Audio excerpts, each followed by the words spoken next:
Fort Lewis, Washington. 1967, summer heat pressing down on asphalt and concrete. The kind of afternoon where time seems to slow, where the air itself feels heavy with waiting.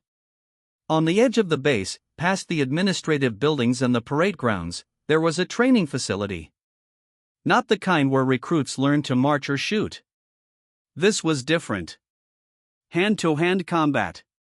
Close quarters. The place where soldiers learned what to do when everything else failed. Inside, the air was thick.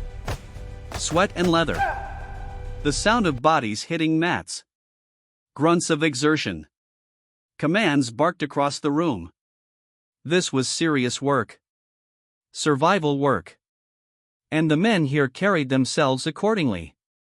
They were instructors, most of them. Career military.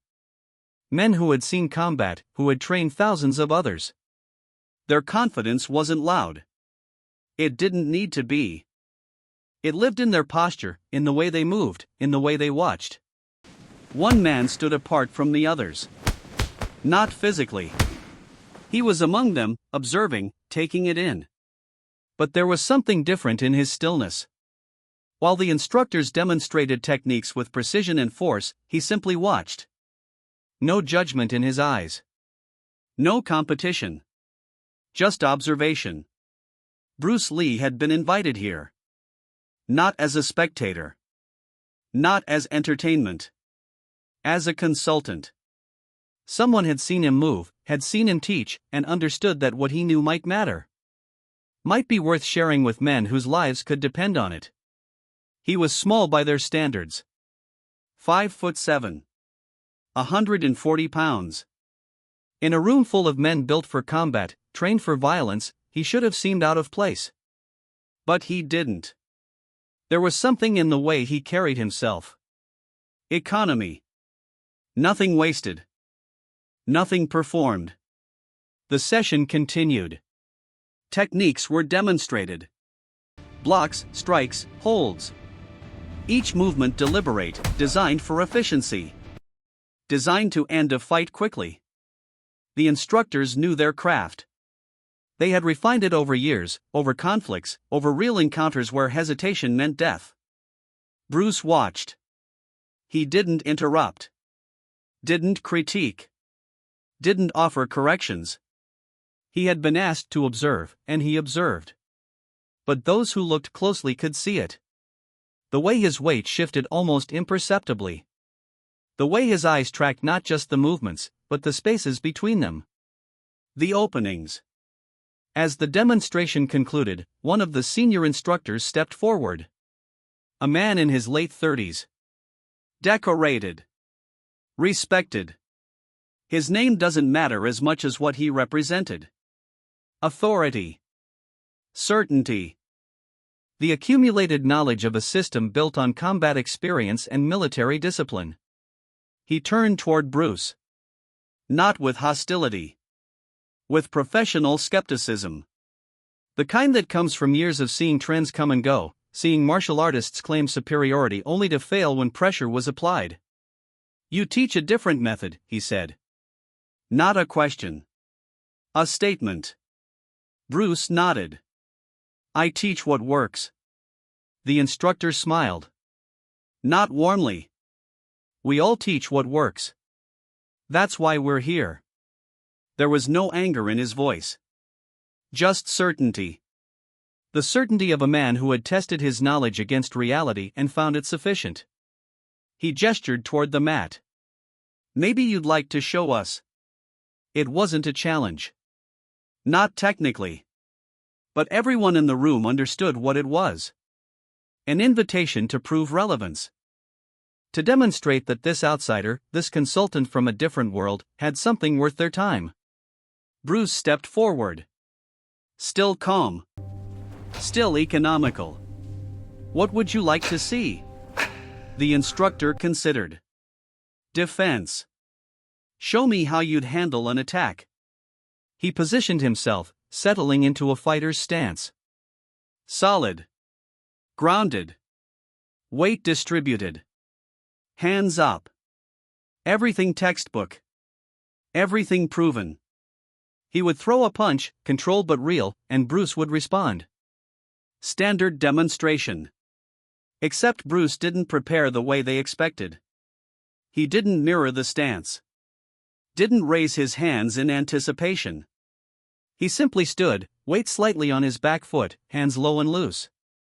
Waiting. The instructor threw the punch. A straight right. Fast. Controlled. The kind of punch that had landed 1,000 times in training, hundreds of times in real encounters. The kind of punch that worked. What happened next took less than a second. Bruce's hand moved. Not a block. Not a deflection. Something else. His fingers intercepted the punch at the wrist, a touch so light it barely seemed to make contact. But the punch stopped. Completely. As if it had hit a wall. Before the instructor could adjust, Bruce's other hand was already moving. Not a strike. A push. Palm to the chest. No wind-up. No visible preparation. Just pressure, directed and absolute. The instructor went backward. Not stumbling. Not flailing. Just moving, driven by a force that seemed disproportionate to the gesture that created it. He traveled 6 feet before his back hit the wall. Not hard enough to injure. But hard enough to be undeniable. The room went quiet. The instructor stood there, back against concrete, trying to process what his body had just experienced. His brain kept replaying it. The punch that should have landed. The contact that felt like nothing and everything. The push that moved him like he weighed nothing. Bruce hadn't moved from where he stood. Hadn't followed up. Hadn't capitalized. He simply waited, that same calm in his eyes, as if what had just happened was the most natural thing in the world. The instructor stepped away from the wall. Looked at his hand, still raised from the punch that never arrived. Looked at Bruce. Again, he said. Not defiance. Curiosity. Bruce nodded. They reset. The instructor adjusted his approach. This time he would be ready. This time he would account for the speed, the interception. He threw the punch again, faster, with more commitment. The result was identical. Touch. Stop. Push. Wall. The other instructors were leaning forward now. This wasn't about winning or losing anymore. This was about understanding.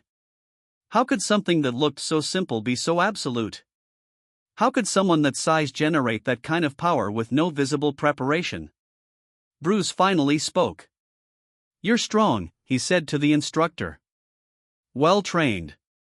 Everything you do is correct according to what you've learned. The instructor nodded slowly. But you're working twice as hard as you need to, Bruce continued. Every technique you use requires setup. Preparation.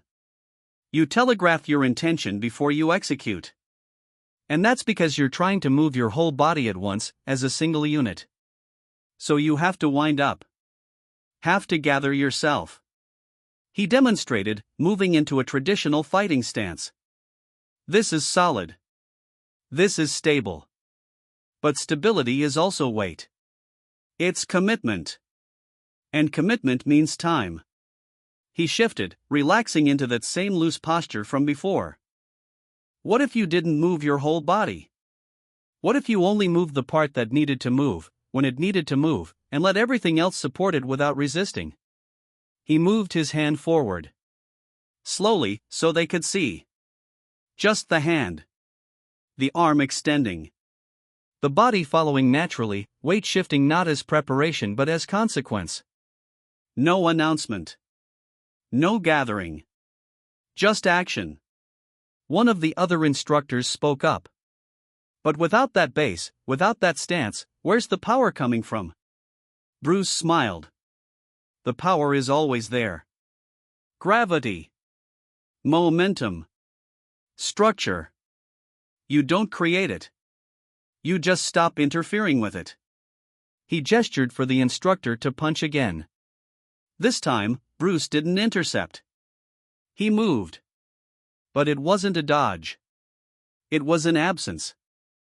The punch traveled through space where Bruce had been a fraction of a second before, and Bruce was already somewhere else, not as if he had jumped away but as if he had simply continued moving in a direction the punch wasn't traveling. Water doesn't fight the rock, Bruce said. It finds where the rock isn't. And given time, the rock disappears. But then he paused. That metaphor makes it sound passive. Like you're just avoiding. That's not what this is. You're not running from the attack. You're controlling it.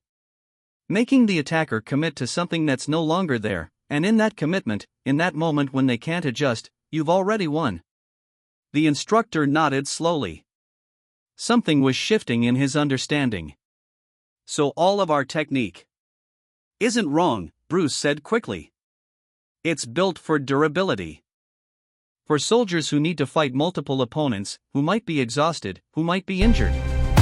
Your system teaches survival through strength and repetition. That has value. Real value. He stepped closer.